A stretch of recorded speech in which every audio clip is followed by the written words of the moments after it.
क्या संदेश मिला है और किसके लिए क्या सबक है? देखिए, सबक तो विपक्ष के लिए बहुत बड़ा है कि जनता उनको वोट नहीं दे रही है। अब ये साहब कह रहे हैं कि विपक्ष को शर्म आनी चाहिए, विपक्ष जो है मर जाए, विपक्ष जाके पानी में कूद जाए। लेकिन अब उत्तर प्रदेश में और देश में बहुत बार सरकारें आई और गई, दुनिया ने देखा है। हीरो वाजपेयी जी बैठे, बहुत पुराने नेता हैं, ये देखने में तो जवान लगते हैं लेकिन काफी पुराने हैं बीजेपी। अरे वैसा भी मत कहो यार वीरेंद्र जी, ये इतने भी पुराने नहीं हैं। हम सब लोग के एज ग्रुप के हैं, आपके एज ग्रुप के हैं। अब आप थोड़ा एक्सरसाइज वगैरह करके अपना ठीक कर लिए हो। नहीं, कॉम्प्लीमेंट है उनके लिए। नहीं, ये जो मैंने कहा वो सही है। 50 साल के ऊपर इनका काफी अनुभव है। तो बीजेपी बहुत विपक्ष में लंबे समय रही है और बहुत कम लोग पार्टी में दिखते थे। आज पूरे देश में बीजेपी है। तो विपक्ष का भी वक्त आएगा। तो विपक्ष को खाली ये निराश नहीं हो जाना चाहिए। अब विपक्ष क्या कपड़ा उतार के नंगा घूमे तब लोग मानेंगे कि विपक्ष हार गया है, या इस देश में बहुदलीय व्यवस्था खत्म कर दी जाए? मैंने ऐसे नहीं कहा वीरेंद्र जी, मैंने तो कहा कि नहीं, ये लोग कैसे मानेंगे कि विपक्ष दुखी है, विपक्ष हार गया है? और दूसरा व्यवस्था यह कि इस देश में बहुदलीय सिस्टम है, या खाली एक पार्टी सिस्टम कर दिया जाएगा, बीजेपी ही रहेगी परमानेंट? ये व्यवस्था इस देश की बदल नहीं सकती है। वक्त आता है और जाता है, चलता रहेगा। जो आज साहिब मसनद है कल नहीं होंगे। ये सब किराएदार हैं, इनका जाति मकान थोड़ी है।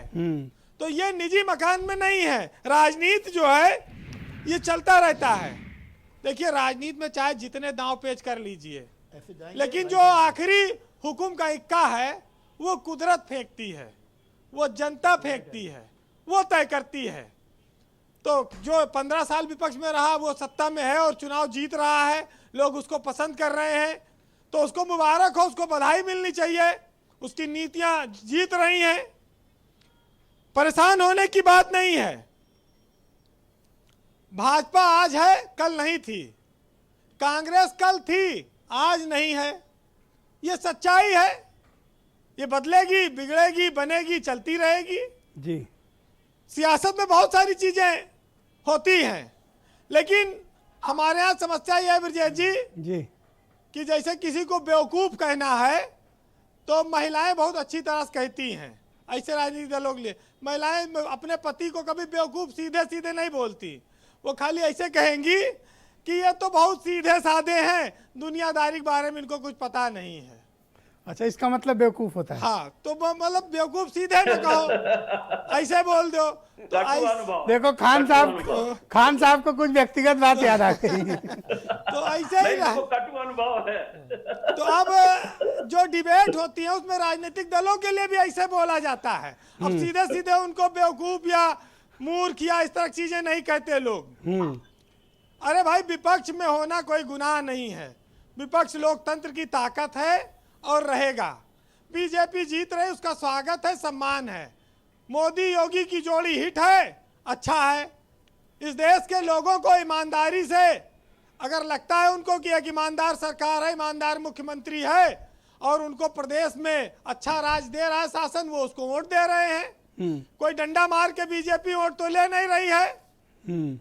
भाई, समस्या ये है कि ले रही है। लेकिन मैं उदयवीर जी से कहूंगा एक बात, कि जिंदगी में लगातार मिल रही असफलताओं से निराश नहीं होना चाहिए। कई बार जो चाबी के गुच्छे में आखिरी चाबी होती है वो ताला खोल देती है। तो आखिरी चाबी भी गुच्छे की ताला खोलेगी। अभी वक्त है, आजमाते रहिए। अभी बहुत लंबी उम्र पड़ी है सियासत में, बहुत सारी जीत बाकी है, बहुत सारी हार बाकी है, बहुत राजनीति लंबी करनी है। तो ब्रजेश जी, आपने अभी ये बात आई कि साहब ये ब्राह्मणों की बड़ी डिबेट हुई और जातियों पर बड़ी बात हुई। नहीं, तंज कसा हीरो वाजपेयी जी ने कहा। तंज कसा कहा नहीं, तंज कसा। आप चलिए, कसा इनको, इनका वक्त है, इनका वक्त है। लेकिन ये उस दिन को याद करें कि जब लक्ष्मीकांत वाजपेयी जैसे लोगों पर लाठियां चलती थी इस प्रदेश में, तब भी ब्राह्मणों की आवाज उठती थी और जुझारू अध्यक्ष इनके यहाँ पार्टी में वो रहे, आज बीजेपी सत्ता में बैठी है तो उनका भी बहुत बड़ा योगदान था।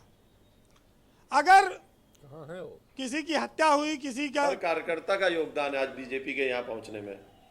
नहीं, ठीक बात है, सबका है, सभी का खून शामिल है यहाँ की मिट्टी में, सब ने बीजेपी को बनाया है। आपका तो बहुत सम्मान है, आपने बड़ा धैर्य रखा है और अभी तो बीजेपी और आगे जाएगी। अभी एमएलसी चुनाव बचा है, अभी फिर विधानसभा चुनाव आएगा। अभी तो आप कैरेट लटका रहे हो वीरे। हर बीजेपी प्रवक्ता की जिम्मेदारी है कि अपनी सरकार को, अपनी पार्टी को जी ऊंचा करे। जी जी। लेकिन एक चीज, बड़ी बड़ी जीत में बड़ी बड़ी नसीहत छिपी होती है। ये ठीक है कि आपका सिक्का चल रहा है, चाहे चमड़े का हो, चाहे लोहे का हो, चाहे गिलंट का हो, सब चलाइए, चाहे चांदी का हो, चाहे सोने का हो। लेकिन वक्त बदलता है, वक्त बदलेगा। इसलिए इसी वक्त की खातिर एक साहित्यकार ने लिखा है, ब्रजेश जी, मन में विश्वास रखकर कोई हार नहीं सकता और मन में शंका रखकर कोई जीत नहीं सकता। पूरी दुनिया जीत सकते हैं हम संस्कार से, और जीता हुआ भी हम हार जाते हैं अहंकार से। ऑलराइट बीरेन जी, बहुत बहुत शुक्रिया आपका। बहनों भाइयों, एक छोटे से ब्रेक के लिए रुकेंगे। ब्रेक के फौरन उस पार हीरो वाजपेयी मेरे साथ मौजूद हैं और उदय वीर सिंह, इन सब लोगों से बात